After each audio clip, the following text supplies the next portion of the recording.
Hello everyone, आप सभी का आपके अपने यूट्यूब चैनल शॉर्ट टॉक्स में स्वागत है। आज की इस वीडियो में मैं आप सभी बच्चों को, जो भी बच्चे BVMQ के यूवी सेमेस्टर 4 सेशन 2020-23 से पढ़ते हैं, तो इन्वायरमेंट एंड पब्लिक हेल्थ यानी जो आपका EPH का पेपर है उसके कुछ इंपॉर्टेंट सवाल आपको मैं इस वीडियो में डिस्कस कर दूंगा, जो कि आपके एग्जाम में आ सकते हैं। संभावित प्रश्न है, अच्छे सवाल है, तो आप इन सवालों को जरूर करके जाइएगा। तो चलिए आज की वीडियो को शुरू करते हैं।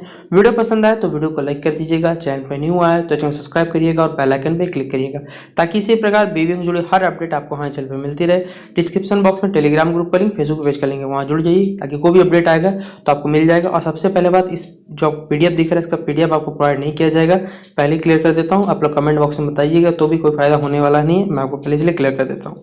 अब देखिए, ये जो सवाल है, ये सवाल मैंने आपके विद्या के इस पेपर से ही लिए, क्योंकि सेमेस्टर 3 का जो भी हमारे पास कह सकते हैं बच्चों, जो डुप्लीकेट पब्लिकेशन का चल रहा है, वहाँ पर आपको सारे सिलेबस दिया हुआ है और उसी से मैंने आपको यहाँ पर जो क्वेश्चन वहाँ से उठाया और साथ ही साथ ये क्वेश्चन उठाया। इसमें देखिए बहुत बड़ा आंसर दिया हुआ है, उससे मैंने कुछ शॉर्ट कर दिया और साथ ही साथ यहाँ पर हिंदी लैंग्वेज में आप बच्चों के लिए अवेलेबल कर दिया है, जो भी बच्चे environment and public health Hindi में लिखना चाहते हैं, तो दोनों के लिए बेटर है। और कुछ जो इंपॉर्टेंट सवाल मुझे लग रहा है वो मैं आपको यहाँ बता भी दूंगा, कौन कौन से आपको करके जाने वो भी यहाँ टिक करवा दूंगा। तो चलिए वीडियो को शुरू करें।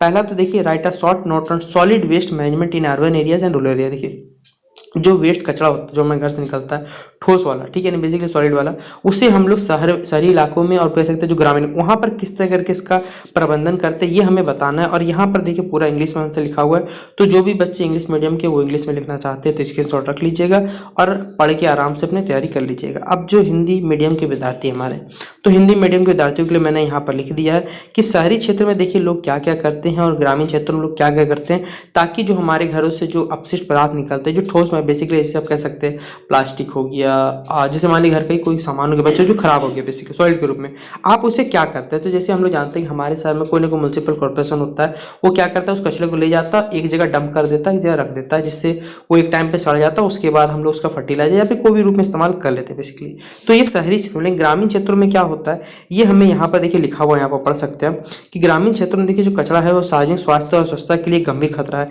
अपशिष्ट मुख्य रूप से क्या जैविक होने के कारण गलत निपटान से देखिए कोई गलत जगह मतलब आसपास बेसिकली अपने गाँव के इलाकों में फेंक देते हैं, जिससे क्या होता है मलेरिया, डेंगू, हैजा, ये सारी बीमारियां फैलने का खतरा रहता है और ये सब बहुत जल जनित बीमारी मतलब जल के थ्रू बहुत जल्दी फैल जाता है। तो ये अनुमान लगाया कि प्रति हमारे भारत में 0.3 से लेकर 0.4 तक लगभग इतना ठोस उत्पन्न किया जा रहा है। आपको ये मालूम होगा कि अभी झारखंड में ही बेसिकली डेंगू के मरीज बहुत ज़्यादा पाए जा रहे हैं। आपने बहुत, अगर रोज अखबार पढ़ते हो तो आपको मालूम होगा कि आप में से कुछ कुछ होंगे क्षेत्र के जो बच्चे जहाँ पर गाँव में भी बेसिकली डेंगू फैला हुआ, मलेरिया फैला हुआ, जिस तरह, क्योंकि लोगों का वहाँ पर सीधा बात है कचरे का निपटारा नहीं हो पा रहा। इसलिए देखिए सीधा बात, हमारी सरकार इसके प्रति जागरूक है और अपने ठोस कदमों से उठा के इनको कम करने पर प्रयास पर लगी हुई है। ठीक है, तो ये क्वेश्चन हमारे 1 का आंसर हो गया।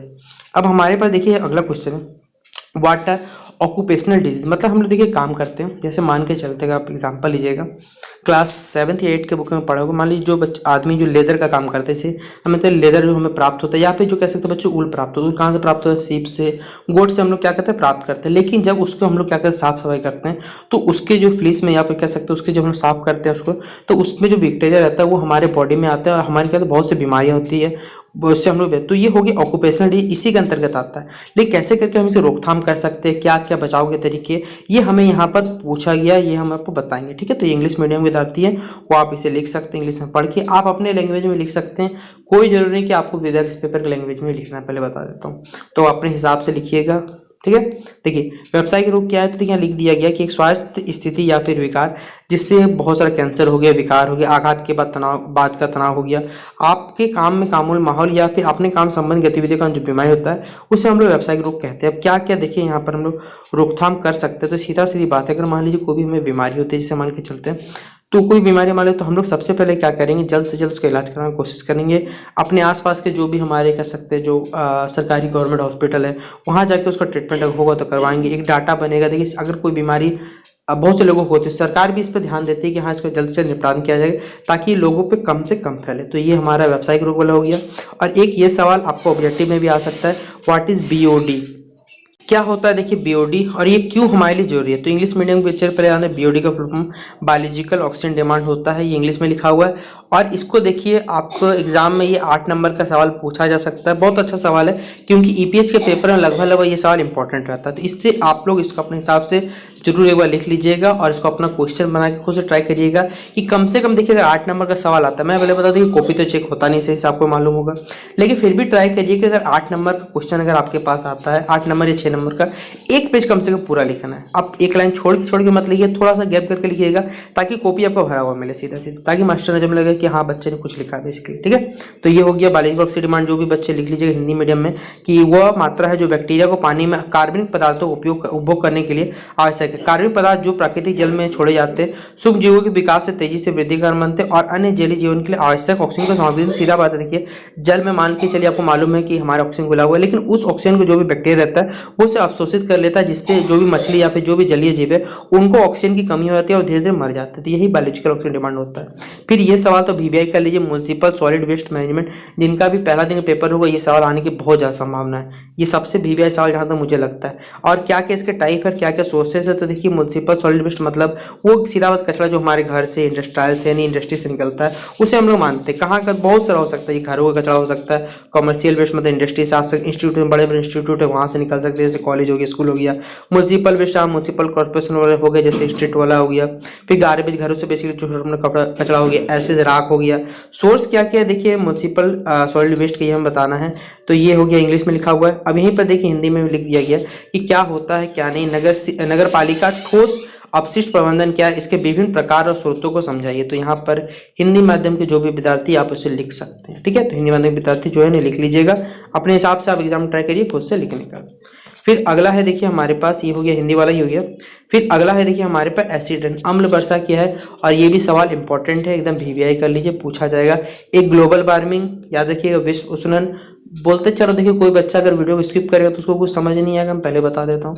तो जो पूरा देखेगा उसको ज़्यादा बेटर समझ में आए, फिर बाद में कमेंट करेगा नहीं आया नहीं है। तो मैं देखिए बोलता चल रहा हूँ कि ग्लोबल वार्मिंग सवाल करके जाइएगा। एक हमारा हो गया बच्चों ओजोन के बारे में पढ़ के जाइएगा, एक पढ़ के जाइए ग्रीन हाउस इफेक्ट के बारे में पढ़ जाइए, एसिड रेन हो गया, मार्बल कैंसर के बारे में पढ़ लीजिएगा, संगमरमर कैंसर जैसे हम लोग कहते हैं बेसिकली, ताजमहल के रंग जो पीला हो रहा है ये क्यों हो रहा है ये हमें बताना है, वाटर पोल्यूशन, एयर पोल्यूशन, ये सारे के सारे टॉपिक जो है हमारे वो EPS के अंतर्गत आते हैं, इन्वायरमेंट एंड पब्लिक हेल्थ के अंतर्गत आते हैं, तो पढ़ लीजिएगा। एसिड रेन तो आप लोगों को मालूम होगा, अम्ल वर्षा क्या होता है क्या नहीं, कैसे करके रोकथाम कर सकते हैं, क्यों होता है, ये सारी की सारी घटनाएं से आप लोग पढ़ लीजिएगा। इसे अपने हिसाब ट्राई करिए लिखने का। ये यहाँ पर लिखा हुआ, जिस भी बच्चे को देख के लिखना वो देख के भी लिख सकता है, तो कोई दिक्कत नहीं है, आप अपना नोट्स बना सकते हैं इसे देख के। क्या क्या प्रभाव होते हैं आपको मालूम होगा, और क्या क्या नियंत्रण हम लोग उपाय कर सकते हैं, ये भी यहाँ पर लिखा हुआ है। अब अगला हमारे पास ये भी सवाल है कि क्या क्या दिक्कतें आती है। देखिए जब हम लोग जीवाश्म ईंधन का उपयोग करते हैं और या फिर जो भी हम लोग ऑटोमोबाइल गाड़ी उड़ी ज़्यादा इस्तेमाल करते हैं, क्या दिक्कतें आ सकती है ये हमें बताना है। तो ये यहाँ पर देखिए इंग्लिश में लिखा हुआ था, तो जो भी बच्चे इंग्लिश मीडियम के स्क्रीनशॉट रख लीजिएगा और इसे लिखिएगा। और हिंदी माध्यम के विद्यार्थियों के लिए यहाँ पर लिखा हुआ है, तो आप लोग इसे देख के उतार सकते हैं। अब ये तो रहा देखिए इतना सारा जो मुझे लगता था इंपॉर्टेंट, वो मैंने आपको यहाँ पर टिक करवा दिया। और इसके अलावा आप देखिए ये हमारा सिलेबस है, इस सिलेबस के अकॉर्डिंग देखिए आपको क्या क्या टॉपिक पढ़ के आना है। पहले तो याद रखिएगा wildlife protection act, forest protection act, project tiger पढ़ के जाइएगा, वाइल्ड एंड एयर एक्ट हो गया, industrial biochemical and e waste disposal bodies, ये सारे के सारे जो एक्ट है ये पढ़ के जाइएगा। अब देखिए यहाँ पर जो हमारा आयुर्वेद वाला सेक्टर है इसमें आयुष को पढ़ के जाइएगा, VBI एकदम युवा वाला पढ़ के जाइएगा। ये सारा का सारा जो दो टॉपिक मुझे जो लगता है मैं बता रहा हूँ, ये दोनों इंपॉर्टेंट एकदम पढ़ के जाइएगा यहाँ से। और बाकी तो जितना हो सके ज़्यादा पढ़ के जाइएगा तो ज़्यादा बेटर, वो आप पे डिपेंड करता है। ठीक है, तो ये कुछ सवाल थे जो मैंने आपके साथ साझा कर दिए। आशा करता हूँ कि वीडियो पसंद आएगा। इसके बाद देखिए इन्वायरमेंट एंड पब्लिक हेल्थ का कोई वीडियो नहीं आएगा, तो आप लोग कमेंट करिएगा। तो आपके कमेंट का कोई उत्तर मिलना सीधा बात है नहीं, कोई फायदा होने वाला नहीं। इसलिए इस वीडियो में जितना इंपॉर्टेंट क्वेश्चन था वो मैं डिस्कस कर दिया। और एक बार आखिर बता देता हूँ, PDF आपको मिलेगा नहीं, तो इन सवालों को पढ़ने के बाद जो क्वेश्चन मैं आपको बोल दिए, जो बता भी दिए क्या क्या टॉपिक पढ़ने हैं, तो उसको करके जरूर जाइएगा। तो चलिए मिलते हैं नेक्स्ट वीडियो पे। वीडियो पसंद आया तो आपको शेयर करना आपकी मर्जी। तो चलिए मिलते हैं नेक्स्ट वीडियो पे।